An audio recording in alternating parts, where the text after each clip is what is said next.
Abre a Bíblia comigo no livro do Apocalipse, 3º capítulo, versículo 14. O ano passado a gente falou sobre o capítulo 1 de Apocalipse, dando uma visão geral do livro, o contexto dele. E também nós começamos a falar sobre as 7 igrejas que Jesus manda João escrever uma carta para cada uma delas, e nós já analisamos que elas seguem uma mesma estrutura, e tem algumas coisas muito interessantes, algumas coisas que se repetem. Uma frase repetida em todas é: aquele que tem ouvidos, ouça o que o Espírito diz às igrejas. Então, nós estamos falando sobre o que o Espírito diz às igrejas a partir do que nós vemos aqui nessas cartas às igrejas. Apocalipse, 3º capítulo, versículo 14, diz: ao anjo da igreja em Laodiceia escreva: estas são as palavras do Amém, a testemunha fiel e verdadeira, o soberano da criação de Deus. Conheço as suas obras, sei que você não é frio nem quente. Melhor seria que você fosse frio ou quente. Assim, porque você é morno, não é frio nem quente, estou a ponto de vomitá-lo da minha boca. Você diz: estou rico, adquiri riquezas e não preciso de nada. Não reconhece, porém, que é miserável, digno de compaixão, pobre, cego e que está nu. Dou-lhes esse conselho: compre de mim ouro refinado no fogo, e você se tornará rico. Compre roupas brancas e vista-se para cobrir a sua vergonhosa nudez. E compre colírio para ungir os seus olhos e poder enxergar. Repreendo e disciplino aqueles que eu amo, por isso seja diligente e arrependa-se. Eis que estou à porta e bato, se alguém ouvir a minha voz e abrir a porta, entrarei e cearei com ele e ele comigo. Ao vencedor darei o direito de sentar-se comigo em meu trono, assim como eu também venci e sentei-me com meu Pai em seu trono. Aquele que tem ouvidos, ouça o que o Espírito diz às igrejas. Amém? Pai, fala conosco por intermédio da Tua palavra. Ministra o nosso coração de maneira muito especial hoje à tarde, em nome de Jesus. Amém. Amém. Vamos sentar?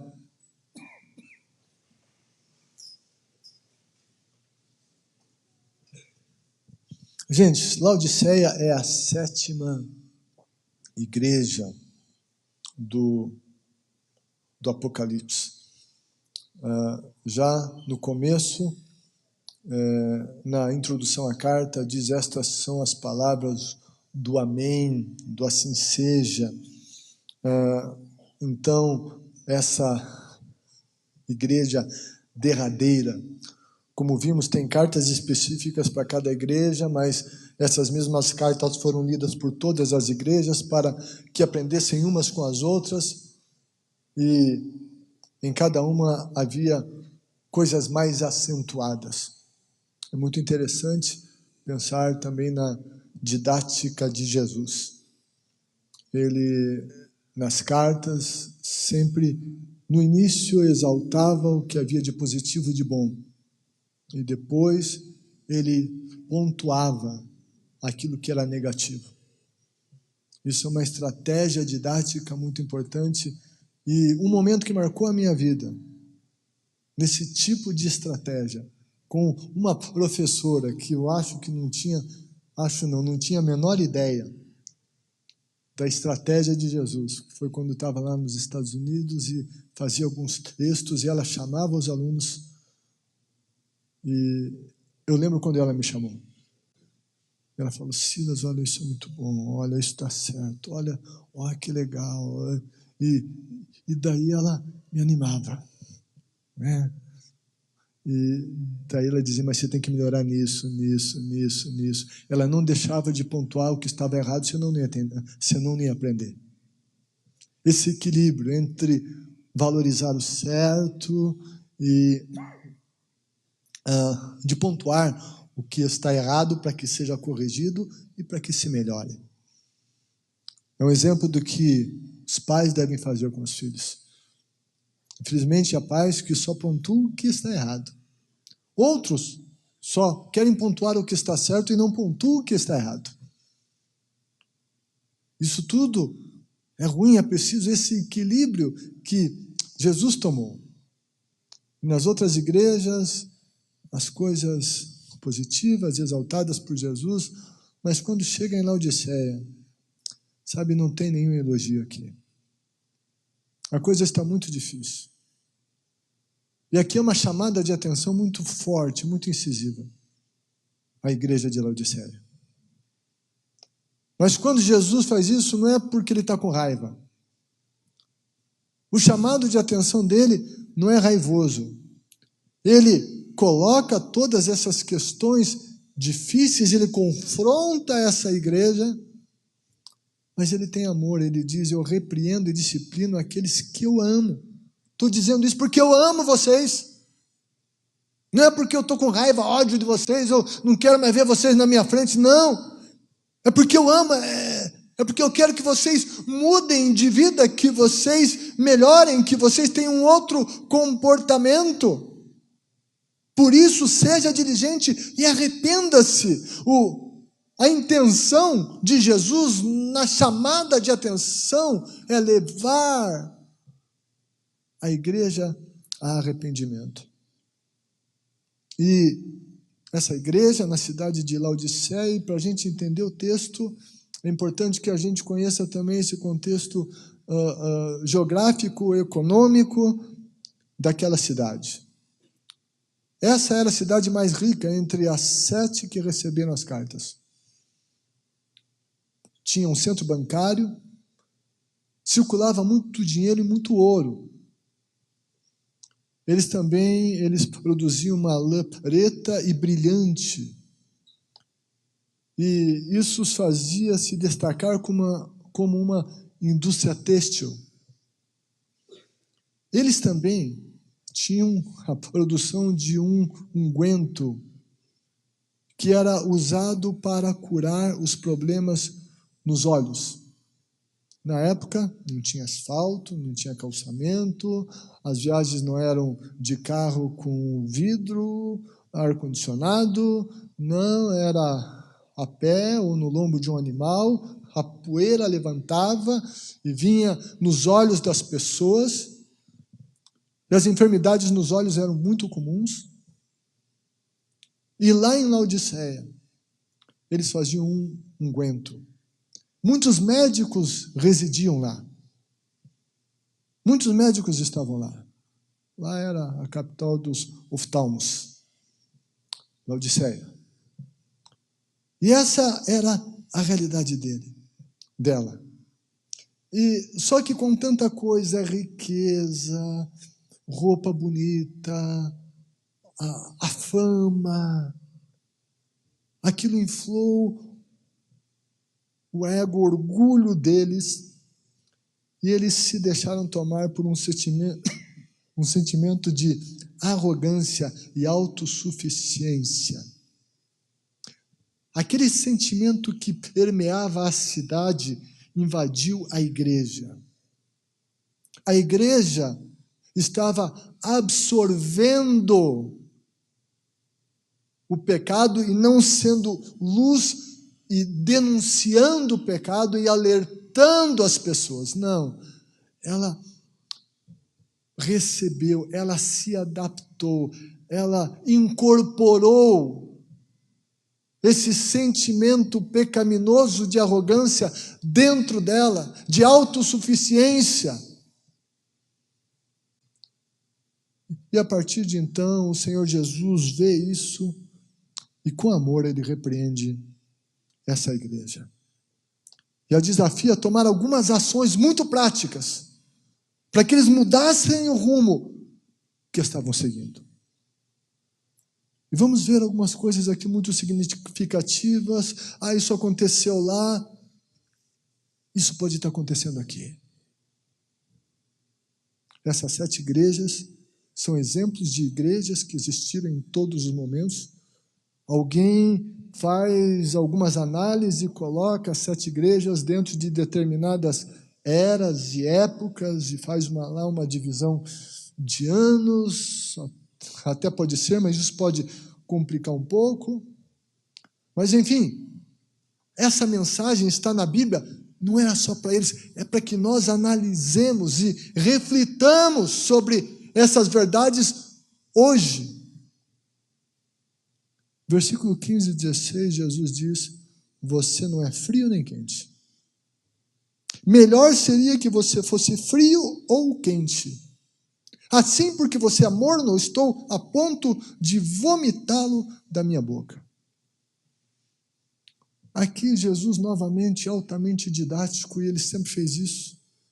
Ele tomava alguns elementos da cultura para ilustrar as verdades espirituais, alguns acontecimentos que estavam lá em determinados lugares que as pessoas vivenciavam, que sabiam dos assuntos e os tomam e os tomava como exemplos para aplicação na vida das pessoas.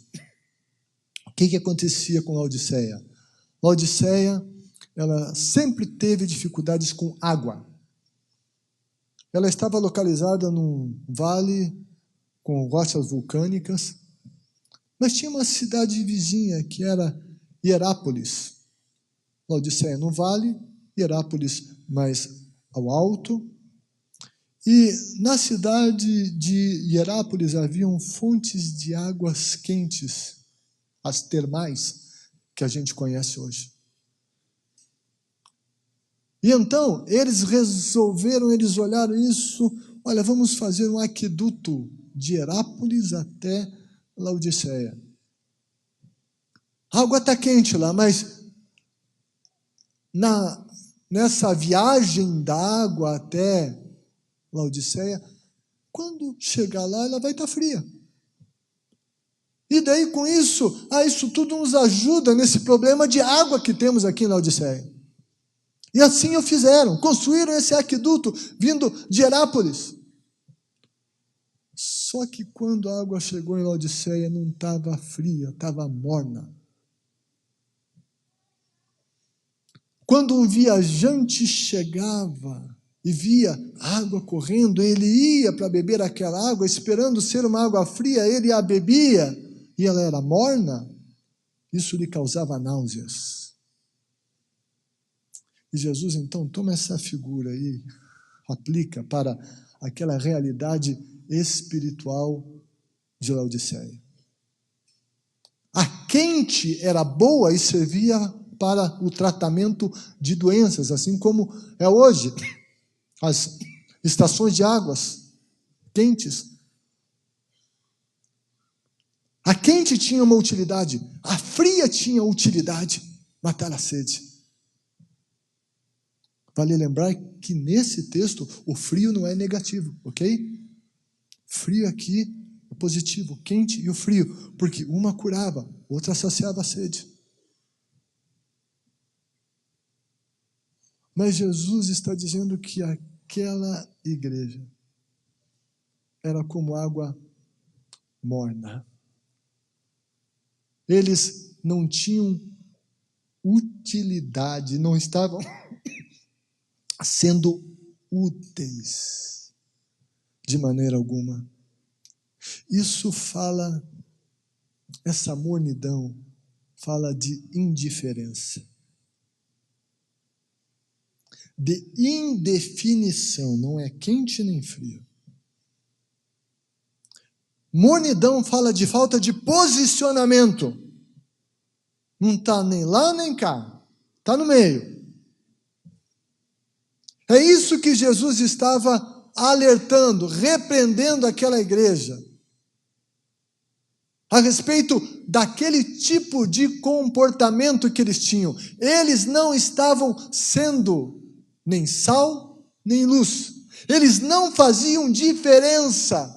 E Jesus disse que o sal que não salga não serve para mais nada, a não ser para ser pisado pelos homens. Ele disse que uma luz escondida não serve para nada. E é o que estava acontecendo com os cristãos de Laodiceia. Eles não faziam diferença, eles não se posicionavam, eles não tinham um compromisso sério com Jesus, eles não se comprometiam com Ele e não viviam a sua fé, não exteriorizavam a sua fé. Eu diria que hoje muitos vivem de maneira semelhante. Muitos cristãos vivem assim, ou muitas igrejas assim vivem, que não se posicionam, que são indiferentes, que absorveram o conceito mundano. Hoje existe o conceito do politicamente correto. A política da boa vizinhança, eu não discordo de ninguém. Se alguém diz uma barbárie contra a palavra de Deus, é legal. Não, não é legal não. Hoje tudo é relativizado. Hoje não é nem o preto, nem o branco, é o cinza. E Deus nunca quis isso para nós. O que Ele deseja é que nós sejamos os defensores do Evangelho da verdade. Como igreja, Ele nos deu uma missão profética, no sentido de denunciar o que está errado. Assim eram os profetas do Antigo Testamento. Também do Novo Testamento, a igreja é a voz profética de Deus na terra. Mas muitos não estão sendo essa voz.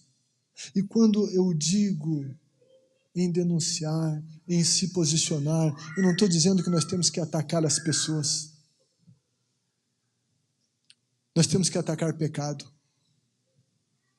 Lembrando, Deus, Ele ama o pecador, odeia o pecado. Jesus abraçou os pecadores, mas condenou o pecado e advertiu os pecadores para que deixassem o pecado. É preciso que se entenda isso. E nós temos que nos posicionar sem faltar com respeito, sem faltar com educação, falar a verdade em amor.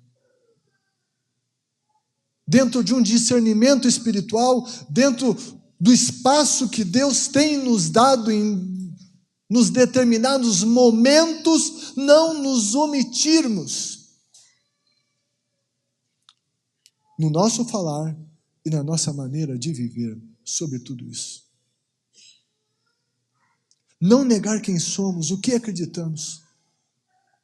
Não deixar de nos posicionar. Seja o que for, seja qual for a área, Jesus espera isso de nós. Jesus espera que a nossa vida seja uma vida definida. Se somos dele, somos dele. Não só no domingo, também na segunda, na terça, na quarta, na quinta, na sexta, no sábado. Dentro da igreja, na reunião do GP, como quando está jogando futebol com os amigos.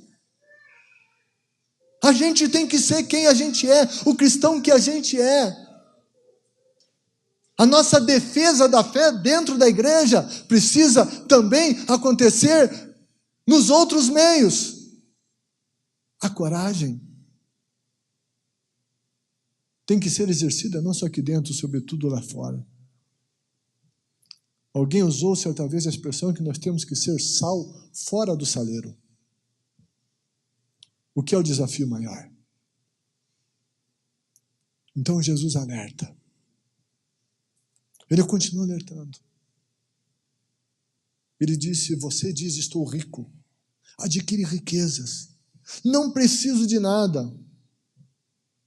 Daí Jesus diz, você não reconhece, porém que é miserável, digno de compaixão, que é pobre, que é cego e que está nu.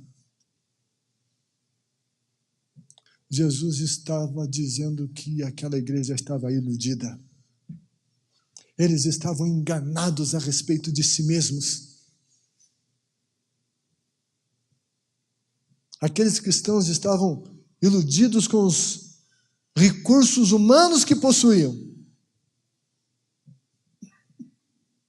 A riqueza material os havia cegado e tinha trazido pobreza espiritual. Porque eles se apegaram às riquezas, endeusaram essas riquezas,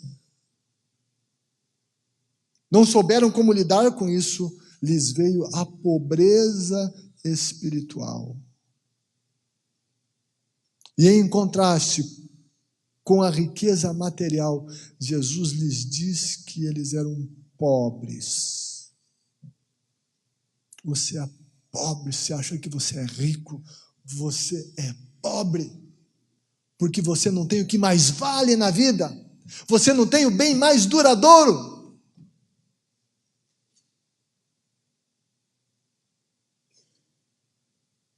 Já compartilhei aqui uma vez uma frase que eu vi que me marcou, né? Diz que tem gente que é tão pobre, que só tem dinheiro.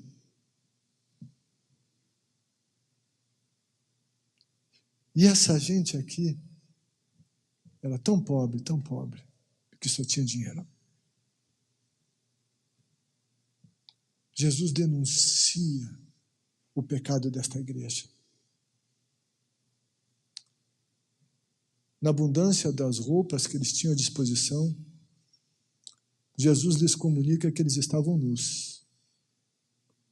Eles se achavam muito bem vestidos, mas Jesus disse: vocês estão nus. Com todos os remédios que eles tinham para os olhos, Jesus lhes fala que eles estavam cegos.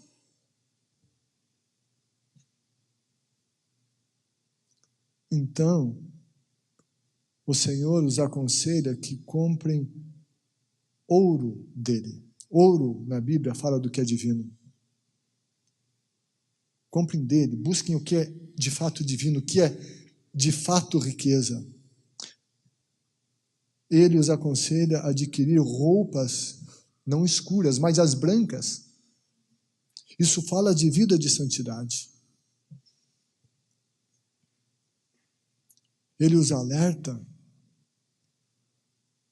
para obterem o colírio divino, para que então viessem a enxergar a partir da visão divina e com os olhos de Deus.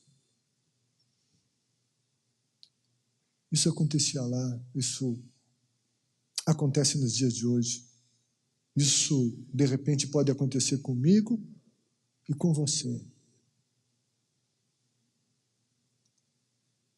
Riquezas materiais, recursos humanos, eles podem nos dar uma falsa sensação de segurança, uma satisfação, uma acomodação. Jesus contou a história de um homem que teve uma grande colheita, construiu muitos celeiros, e daí ele disse: alma, come, bebe, regala-te, descansa, tem bens para muitos anos.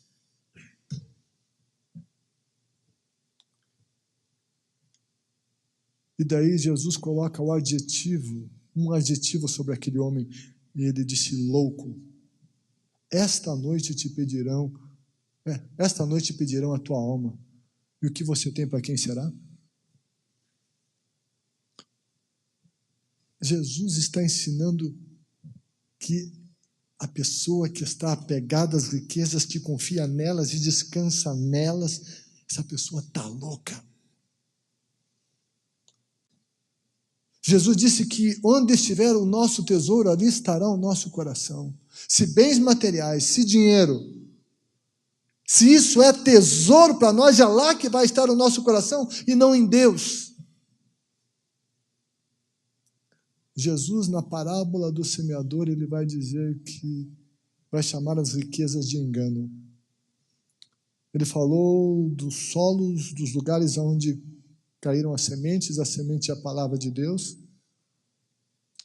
Ele fala da semente que caiu entre os espinhos. E os espinhos sufocaram aquela semente. E Jesus disse: esse é aquele que recebe a palavra, mas em função do engano das riquezas, não vai ter essa semente produzindo. Jesus disse que as riquezas nos enganam. A coisa material, a riqueza, ela de alguma maneira imita Deus. Porque ela diz que o que nos é dito é que se a gente tiver, vai ter segurança, se a gente tiver, vai ter tranquilidade, se a gente tiver, vai ter paz, se a gente tiver isso, a gente vai ter alegria, se tiver, vai ter, se tiver, vai ter, se tiver, vai ter. Jesus disse que isso é engano.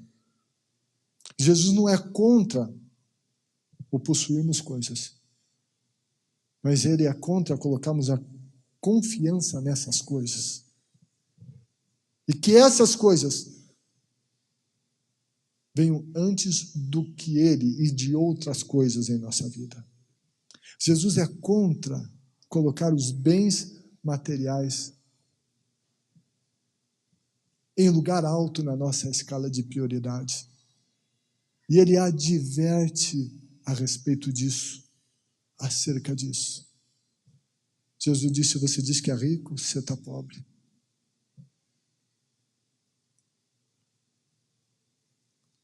Jesus fala das vestes. Eles se iludiam com as lindas vestes escuras. Jesus disse: vista vestes brancas. Os olhos deles precisavam enxergar melhor. Eles curavam a vista física de muitos, mas eles estavam espiritualmente cegos, cegados por muitas coisas, cegados inclusive pelo dinheiro. Eu lembrei, lá da revista do tio Patinhas, revista em quadrinhos, né? E o tio Patinhas, ele tinha nos olhos dele cifrão, né? Lembra? Tem muita gente que está com os olhos assim. Isso cega as pessoas.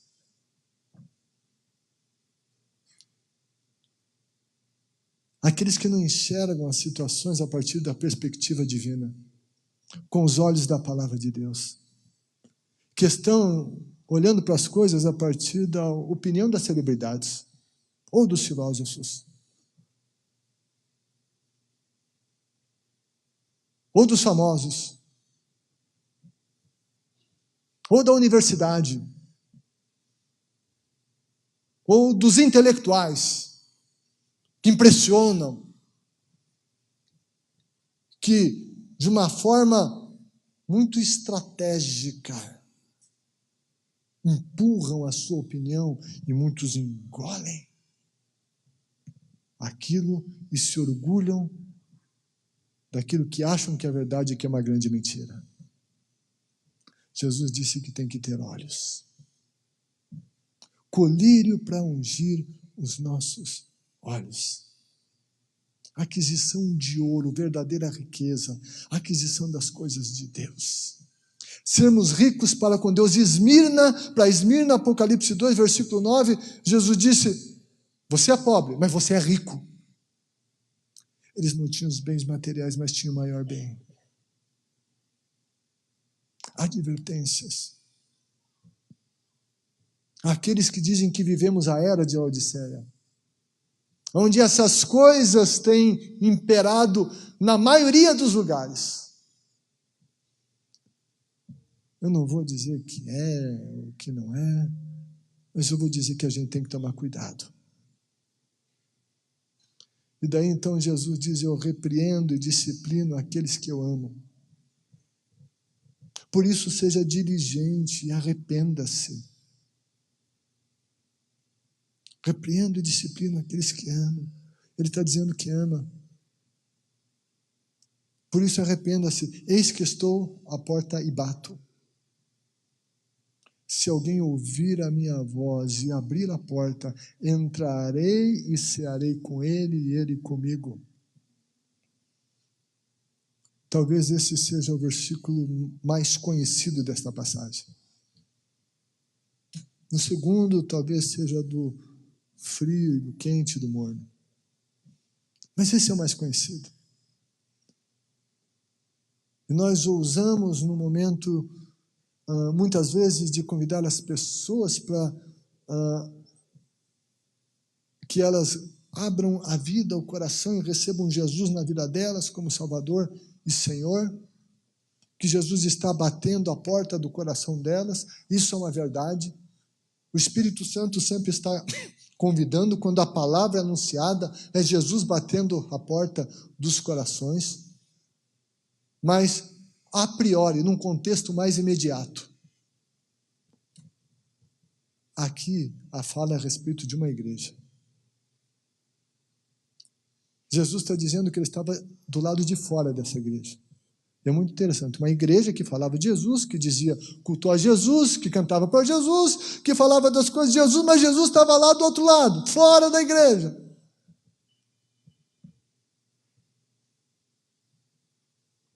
Sabe o que tinha? Tinha ritual religioso. Tinha discurso, mas não tinha vida. Não se praticava. Tinha toda essa coisa da mornidão, da falta de posicionamento. Tinha um ajuntamento para um auto-engano, para dizer que tudo estava bem quando não estava. Na minha leitura devocional agora, um dos livros que eu estou lendo é Jeremias. E sabe, quando eu leio isso tem me incomodado.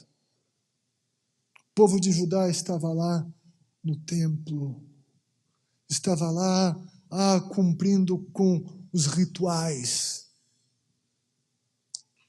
Eles achavam que então estava tudo bem, que o templo lhes dava segurança, que eles cumpriam. E Deus diz, não é nada disso. A segurança não está no templo, no ritual. Vocês estão aqui, vocês fazem tudo religiosamente dentro dos padrões, mas fora vocês são adúlteros. Vocês são infiéis. Vocês não são honestos. Vocês cometem injustiças sociais. Vocês buscam outros deuses. Vocês têm uma vida aqui, outra lá, e vocês acham que vocês estão me enganando. Ele diz, eu não aceito isso e não vai ser assim. E isso vai acabar mal para vocês.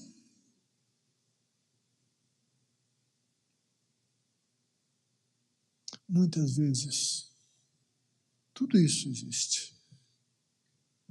O discurso, a fala, o ritual, o costume, mas está faltando a vida. Muitas vezes se faz tudo isso, mas Jesus está do lado de fora. E Jesus continua amando. Jesus estava do lado de fora da igreja de Laodiceia. E a pergunta é, onde Jesus está em relação à nossa vida? Dentro ou está fora batendo? Será que de repente a gente não é só religioso, ritualista, cumpridor de algumas coisinhas, mas a vida mesmo a gente vive do jeito que a gente quer? E se justifica nos rituais religiosos? Daí Jesus vai dizer, eis que eu estou à porta e bato. Se alguém ouvir a minha voz e abrir a porta, eu entro na casa dele, vou cear com ele e ele comigo. É muito interessante isso. Nas casas da época tinha uma roda de ferro na porta. Quando a pessoa chegava na casa de alguém, ela fazia uma de duas coisas. Ou ela pegava essa roda de ferro e batia, ou ela chamava, falava. Se batia, não atendesse, ela ia embora. Ou não batia, ela falava. Mas Jesus aqui faz as duas coisas. Ele bate e ele fala. Ele disse, eu bato. E se alguém ouvir a voz, sabe o que aconteceu? Ele bateu, ninguém abriu. E então ele não só bateu, como ele chamou. Ele insiste. Ele quer estar dentro. Ele quer ser Senhor. Ele quer que tenhamos uma vida em cumplicidade com Ele. Ele quer posicionamento. Ele quer que tenhamos a verdadeira riqueza. Verdadeira riqueza. Ele diz ao vencedor darei o direito de sentar-se comigo em meu trono, assim como eu também venci e sentei-me com meu Pai em seu trono. Quem que é o vencedor? Vencer o quê? Quando olho para essas coisas, sabe, tem a ver com vencer essas coisas. E alguém, certa vez, disse que o maior vencedor não é aquele que vence o diabo, mas é aquele que vence a si mesmo.